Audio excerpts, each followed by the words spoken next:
नमस्कार दोस्तों, एक बार फिर से पायस आयुर्वेदा में आपका स्वागत करती हूँ। आचार्य रजनीश ओशो फिलॉसफी का एक बहुत बड़ा नाम है। बहुत लोग उनको फॉलो करते हैं, बट मैंने देखा साथ में गालियां भी निकालते हैं।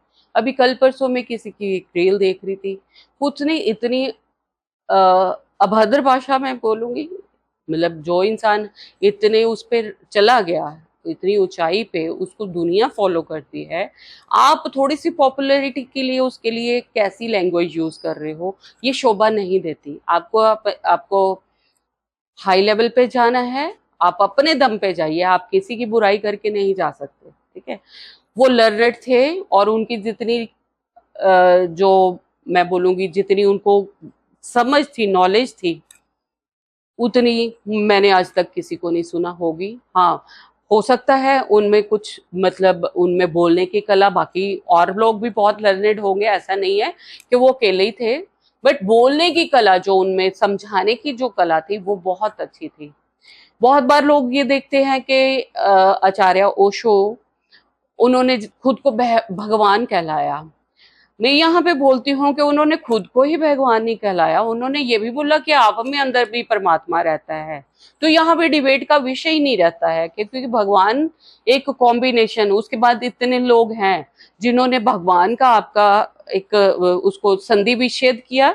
भगवान, 5 एलिमेंट हैं जिससे हम बनते हैं। तो मैं भी भगवान हूँ, आप भी भगवान हो, ये सारे बच्चे भी भगवान हैं, सब में तो भगवान का वास है। भगवान वर्ड बनता है हमारे पृथ्वी, आकाश और जितने हमारा फायर एलिमेंट, इन सब 5 तत्वों के जोड़ से ही तो भगवान बनता है। अब आज की डेट में तो ये सारा चीजें इतने एलेबोरेटली समझ आती हैं।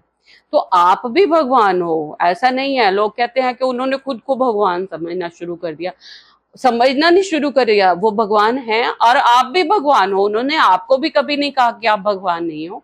उन्होंने तो हर इंसान को ये बोलते थे कि आपके अंदर बैठे परमात्मा को मेरा नमस्कार है, क्योंकि मैं ही परमात्मा हूँ, मैं ही परमात्मा हूँ और मैं ही आत्मा हूँ, है ना। मैं, मेरी जो अच्छी आत्मा है, जब मैं उसकी समझ मुझे आ जाती है तो मेरे अंदर परमात्मा हो जाता है। हम लोग, ये नहीं है, मैं यहाँ पे ये बहुत डिफरेंट टॉपिक ले रही हूँ क्योंकि मेरे से वो बर्दाश्त नहीं हुआ कि आप थोड़ी सी मैं बोलूँ पॉपुलैरिटी के लिए आप इतने सीनियर लोगों को आप डिग्रेड नहीं कर सकते, उतनी नॉलेज आप में नहीं है।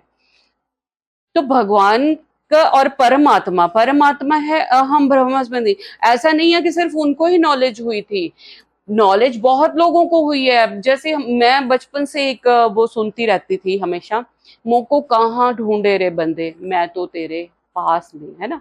तो यहाँ पे उन्होंने कितना अच्छा इलेबोरेट किया है कि मैं तो तेरे पास ही हूँ, तो मुझे इधर उधर कहाँ ढूंढने जाना है, मुझे इधर उधर मत ढूंढो, मैं आपके अंदर ही हूँ। जब मुझे इस चीज की समझ आ जाती है कि मेरे अंदर ही इतनी सारी चीजें हैं, मेरे अंदर ही पूरा यूनिवर्स समाया हुआ है, तो मुझे बाहर ढूंढने की जरूरत ही नहीं।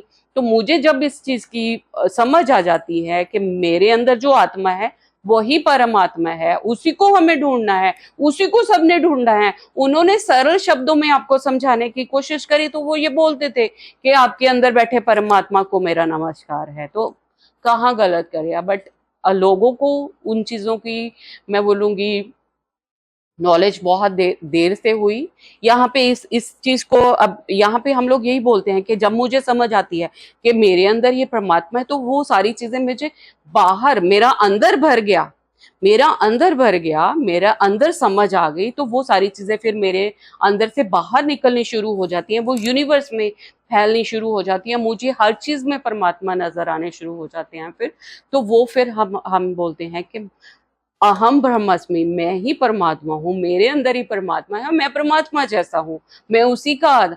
इसका एक साइंटिफिक प्रूफ मैं आपको देती हूँ कि अभी पीछे रिसर्च हुई है कि हमारी बॉडी में जितना कंटेंट है हमारा, वो सारा कंटेंट उन्होंने एक, मैं इस पे नीचे आपको पूरा डाटा दूंगी इसका, कि इसमें हमारे जितना भी हमारा डीएनए का डाटा बनता है वो कितना बनता है, कितना पैराबाइट्स बनता है, and that is 13.5 billion I think, and that is equal to हमारी यूनिवर्स में जितना डाटा है।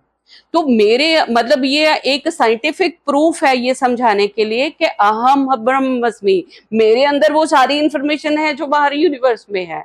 तो हमें सिर्फ समझने के लिए, हमें समझाने के लिए हमारे जो बड़े बुजुर्ग, हमें ऋषि मुनि हुए हैं, उन्होंने हमें बहुत सरल शब्दों में समझाया कि भगवान क्या है।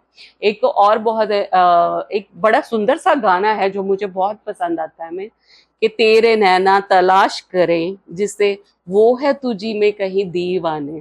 तो ये मतलब ये एक सिद्ध करता है कि जरूरी नहीं है कि सिर्फ ओशो ने इसी को समझा है। ये इतने सुंदर लिरिक्स जो उसने भी लिखे हैं, उसने भी इस भाव को समझा है। तो जब आपको समझ आ जाती है ना इस भाव की, तब आपको सृष्टि हमेशा सुंदर लगनी शुरू हो जाती है। तब आपको अब ये मेरा एक एफर्ट है आप लोगों को एक उसका साइंटिफिक डाटा क्रिएट करने का, साइंटिफिक डाटा प्रोवाइड करने का, कि हमारे जो सेजेस आई वुड से, कि फिलोसफर जो हमारे हुए हैं, उन्होंने कोई भी चीज बेसलेस नहीं हमें कही हुई, सिर्फ हमें ही समझ कम है। Thank you so much.